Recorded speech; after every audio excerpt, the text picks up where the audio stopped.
Imagine sitting in a chair, perfectly still, just staring at a simple glass of tap water for exactly 8 minutes. Right, just a normal glass of water. Yeah, just water. And imagine that this incredibly mundane act, like just sitting there staring, is the precise, literal password required to turn that water into wine. Which sounds completely wild. It sounds impossible. No magic wands, no, divine intervention, just a sequence of focused human consciousness that you input into the universe like code into a terminal, literally forcing reality to alter its physical property. I mean, it really sounds like the premise for a science fiction novel, but it is actually the core argument of this very specific, meticulously detailed philosophical framework we're looking at today. Exactly. So welcome to today's deep dive. We are so glad you're here with us as we unpack this. Yeah, we're looking at a text from 2015. It's written by an author named Xu Feng, and the translation we're working from was edited by Qin. It's titled The Architecture of Miracles Through Focused Persistence. And the central thesis here, which is just huge, is that absolutely anything, and I mean anything you can think of, is possible. Right. Xu Feng argues that what we call a miracle, it's not some glitch in the matrix. It's not this lottery ticket luck handed down from the heavens. He claims it's actually a programmable mechanism of the universe itself. A built-in feature, basically. Why? A feature, not a bug. So today, our mission for this deep dive is to decode this architecture. We are going to explore Xu Feng's framework, try to figure out why the command prompt seems to be locked for most of us, and look at the really intense, relentless blueprint he lays out for actually executing these programs.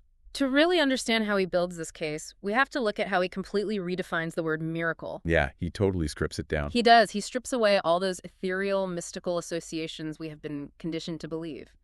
His definition is remarkably blunt. A miracle is simply when something thought to be impossible happens. That's it.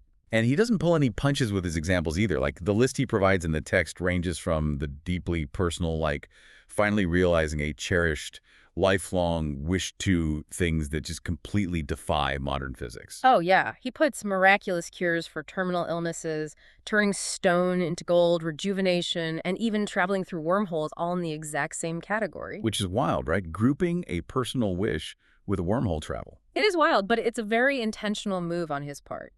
By putting the fulfillment of a personal wish on the exact same level as alchemy or wormhole travel, he is essentially leveling the playing field of reality. Huh. Leveling it how, exactly? Well, he's asserting that the underlying mechanism for making any of these events happen is identical.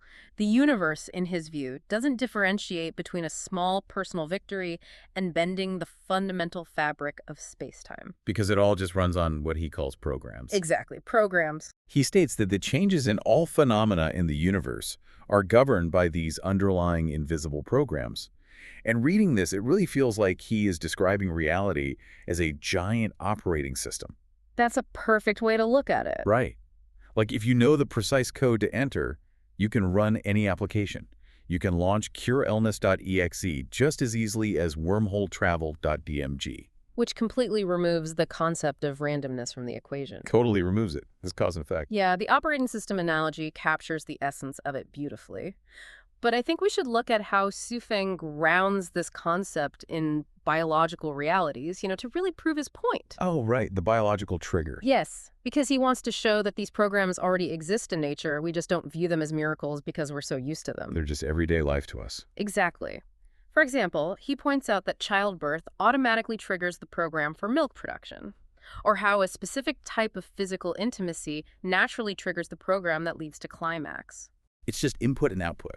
The biological input happens, and the system is compelled to generate the output. Right. The body doesn't pause and decide whether or not it feels like producing milk today. No, the program just runs automatically once the conditions are met. And that mechanical certainty is exactly what he applies to miracles.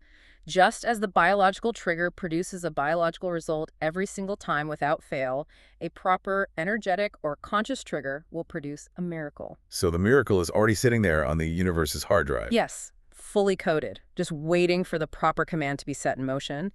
And you can see how this shifts the entire power dynamic of human existence. It really does. You're no longer this passive beggar hoping a deity notices your suffering. You are the user sitting on the terminal. You just need the manual to learn how to type. But, I mean, that brings up the obvious question. If the universe is this massive machine just waiting for our keystrokes, Why is the command prompt blank for almost everyone? Right, why aren't we all just doing it? Yeah, if we have the capacity to turn water into wine or cure illness, why are you and I and everyone listening struggling so much with just basic stuff? Well, Shuifeng's diagnosis of this problem is that the failure isn't with the universe at all. The failure is entirely within us. User error. Complete user error. Our efforts are fundamentally insufficient to trigger the program. He uses this fantastic metaphor for this. He says, 3 feet of ice do not form in a single day, and a drop of water wears through a stone not in 1 day. Which is such a profound invocation of time and pressure. It really is. Without deep, sustained effort over a long period, the program simply aborts. It times out before the universe can finish rendering the request. Exactly. And he pinpoints a very specific reason why humanity has lost the ability to maintain that necessary effort. He introduces this concept of the lost home environment. The home environment, meaning like our mental space. In his framework, it means we currently lack the stable, focused atmosphere required to gather and direct our desires. We're essentially operating without a foundation. And the culprits he lists for destroying this home environment are, frankly, deeply relatable to anyone listening right now. He points to television, computers, the internet. Alongside the rapid, overwhelming global changes in climate, politics, and social structures. Right. The sheer volume of information constantly bombarding us just disturbs our consciousness. It shatters it. Leaving us, in his words, unable to reflect. We are constantly reacting to stimuli rather than directing our own conscious output. Okay, but I have a hard time buying that this is purely a modern technology problem, though. I mean, if we smashed our smartphones and threw our laptops in the ocean today, it's not like we'd suddenly be traveling through wormholes tomorrow morning. Well, no, of course not. People in the 1800s were easily distracted too. So does he actually blame technology for this, or is this a deeper human flaw that tech just happens to be exploiting right now? It is absolutely the latter. The technology is just an accelerant. It's a symptom of the era we live in. The root issue is internal fragmentation. Internal fragmentation. Yeah, Shuifeng actually pulls from an ancient piece of wisdom to illustrate this. He quotes, "The 5 colors can confuse the eye. The 5 sounds can deafen the ear. Sensory overload is a human condition, not just an internet condition." Ah, so it's the paradox of choice. When our goals are scattered and when our wishes are too numerous, our energetic power is just diluted to zero. He describes us as being fascinated by countless changes in the world. We're constantly shifting our attention from one minor curiosity to the next. Doom scrolling through life. Basically, yeah. And because of this endless pivoting, it becomes nearly impossible to achieve the sustained focus required for a miracle. We become like, as he says, leaves blown chaotically by the wind. We never take root. Which makes sense. Think about how often we all just dabble. We buy a guitar, play it for 2 weeks, and leave it in the closet. Or we read half a book on meditation and then start a new diet the next day. Exactly. We want quick results, so everything remains entirely on the surface. Our desires might be intense in the moment, but they are incredibly fleeting. And that dabbling is the death of the miracle program. Without concentrating all of our energy on one single, unwavering point, the trigger never gets fully pulled. It's an incomplete command. Right. Shuifeng makes a sweeping, definitive claim here.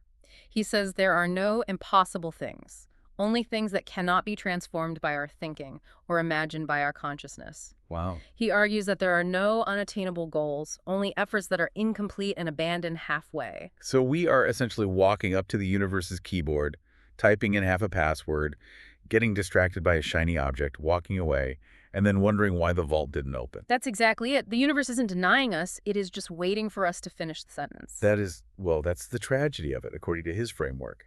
The sickness we all suffer from is a fragmented consciousness. It is. Okay, so if fragmented consciousness is the disease, there has to be a prescription, right? How does someone actually sit down, cure this fragmentation, and write this universe-level code? Well, this is where Shuifeng's text pivots from philosophical observation into a very rigid, specific blueprint for execution. A blueprint. Yes, and it requires a level of discipline that frankly borders on the extreme. He establishes a baseline prerequisite that must be met before you can even begin attempting to trigger these programs. Like a prerequisite course. Exactly. He calls it reaching the right fruit, or the state of eightfold liberation. And spoiler alert, this is not just a relaxing weekend retreat kind of mindset. Achieving this state means becoming completely free of secular attachments. Completely. It demands being free of possessions, free of the self, free of sadness, worries, attachment, pessimism, and fear. We should really pause and analyze the sheer magnitude of what he is demanding here, shedding fear and worry entirely, erasing the concept of the self. It's huge. For the vast majority of people, myself included, just making it through a Tuesday afternoon without a low hum of anxiety feels like an impossible task. Right, it goes against our basic survival instincts. But let's unpack the mechanics of why he demands this, though. How does shedding fear practically connect to writing this universe code? Because, I mean, if the universe is just an operating system, why does it care if I'm worried about my mortgage while I try to trigger a miracle? Because fear and worry are conflicting programs. Conflicting programs, yeah. If you are sitting there trying to execute a program for perfect health, let's say, but your underlying consciousness is radiating a deep, persistent fear of disease, you are sending contradictory commands into the terminal. So the system crashes. The static overpowers the signal. Achieving the state of eightfold liberation isn't really a moral judgment in his view. It is a technical requirement to ensure your conscious frequency is pure, singular, and unbroken. It's about removing the static. Yeah. Okay, so once the static is gone, he lays out progressive steps to start transmitting the signal. He begins with what he terms elementary self-improvement. And this elementary step is accessible, but it still demands consistency. He advises spending 3 minutes each morning praying to the greatest creator. But he's not talking about traditional religious prayer here, is he? No, not really. This isn't about rote recitation of religious verses. It is about clearly and intentionally expressing your wishes. Setting the parameter for what you actually want the universe to execute. Exactly. By doing this consistently, Schwefing claims the universe will begin to align to help realize those ideals. But the caveat, and the reason most people fail even at this early stage, is the absolute necessity of doing it every single day without exception. Right. Consistency is everything. 3 minutes a day is basically the entry-level habit builder. But then he scales it up to the advanced methodology. And this is where the requirements become intensely, almost punishingly specific. The first rule of the advanced stage is the complete cessation of the 5 colors we mentioned earlier. You must block out all external information. No news, no media, no mindless scrolling. Nothing. You focus your entire being on maintaining that state of eightfold liberation. And then he prescribes a physical practice. This is the part that sounds simple on paper, but is just agonizing in reality. He says that each day, you must spend exactly 8 minutes in the exact same place, at the exact same time, facing the exact same direction, adopting the exact same posture, performing the exact same action, or thinking about the exact same thing. 8 unbroken minutes of localized absolute consciousness. Think about your own morning routine for anyone listening. Try sitting in a chair tomorrow and holding a single solitary thought for 8 minutes. It's much harder than it sounds. Within 30 seconds, your brain is going to jump to your email inbox or, an itch on your shoulder or some awkward conversation you had 3 days ago. Sustaining one thought for 8 minutes without a millimeter of deviation is an incredibly rare human feat. It is. And to illustrate how crucial this sustained focus is, Schwefing brings it back to the ultimate example we started with, turning water into wine. He states quite plainly that turning water into wine is not inherently difficult. Which is a wild assertion to just drop casually into a text. I know, it really forces you to rethink the mechanics of reality. He is saying the difficulty isn't the molecular chemistry of rearranging hydrogen and oxygen into alcohol and tannins. The universe can do that instantly. Right. The true difficulty lies entirely in whether a human being can consistently focus their consciousness on that glass of water in a perfectly calm state every single day without their mind wavering.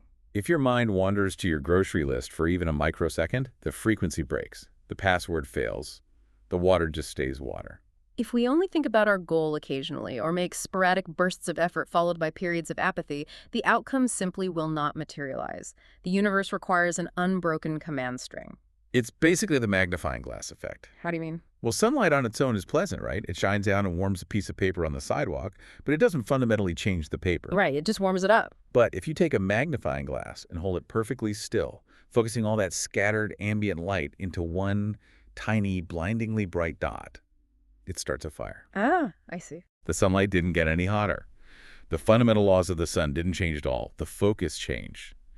Schwefing is essentially demanding that we become the magnifying glass. And you can't let your hand shake even a little bit. What stands out most about this philosophy to me is the relentless, mechanical nature of the advice. It is totally devoid of romance. Yeah, there's nothing poetic about the effort itself. It is about grueling persistence just as much as it is about focus. He returns to these physical blue-collar analogies to drive this home. He says you have to be like a saw cutting through wood. Back and forth in the exact same groove over and over thousands of times. If you change angles, the saw just binds up and gets stuck. Or water dripping through solid stone. It isn't the force or the weight of the water that cuts the rock. It is the absolute unyielding persistence of the drip hitting the exact same microscopic spot for decades. It's relentless. Suifeng insists you must first determine exactly what you want. You must define the precise goal you wish to achieve. And once that parameter is set, you persistently work towards it, and you never, under any circumstances, abandon it halfway. Because if you stop sawing halfway through a piece of timber, you don't magically get a stack of firewood. You just have a damaged, useless log. The program requires completion to actually execute. Exactly. But if you provide that dedicated, unbroken effort, Suifeng states unequivocally that the miracle will appear. It is an empowering, yet deeply intimidating framework. It entirely removes the comforting excuse that, well, the universe just wasn't on your side today. It puts all the responsibility back on you. It really does. So let's zoom out a bit and trace the arc of what we've unpacked today. We started with this grand, almost sci-fi premise of a programmable universe where wormhole travel and alchemy are literally just waiting for someone to type in the right keystrokes. Right, the universe as a terminal. And then we explored how our inability to hack this matrix stems from an internal sickness. We are bombarded by the 5 colors of modern life, our desires are fractured, and we just blow around like leaves in the wind, entirely lacking the stillness required to input the code. We've lost our home environment. Exactly. And the solution Trufang offers isn't a quick fix or a secret incantation. It is arguably the most difficult psychological work a human being can undertake. Shedding all of those attachments. Yeah, it's the brutal, grounded reality of shedding our earthly attachments, eliminating all fear and worry, and maintaining an absolute, unwavering focus. 8 minutes a day, the exact same thought, the exact same posture, grinding away like a saw through wood. It takes the concept of a miracle down from the heavens and places the entire burden squarely on your own shoulders. It bridges the gap between the mystical and the mundane by basically replacing magic with discipline. As we wrap up this deep dive into Suifeng's architecture, there is one final, really provocative implication of this text that kind of turns the entire framework on its head. Yes, and I think this is a fascinating thought for you to leave with today. Suifeng promises that this ultimate, perfectly sustained focus will yield what he calls a miracle. Right. But think about what the actual process of achieving that requires. If you actually reached that level of mastery, if you spent focused time every single day, completely free of fear, worry, or worldly distraction, relentlessly pursuing a single goal like water wearing through stone, never once giving up or letting your mind wander. Would the realization of your wish actually be a supernatural miracle at that point? Or would it simply be the inevitable, unbreakable outcome of a human mind that absolutely refuses to lose focus? If you dedicate every ounce of your energy to a single point, reality really has no choice but to bend. Definitely something to think about tomorrow morning when you have a spare 8 minutes. Thanks so much for joining us on this deep dive.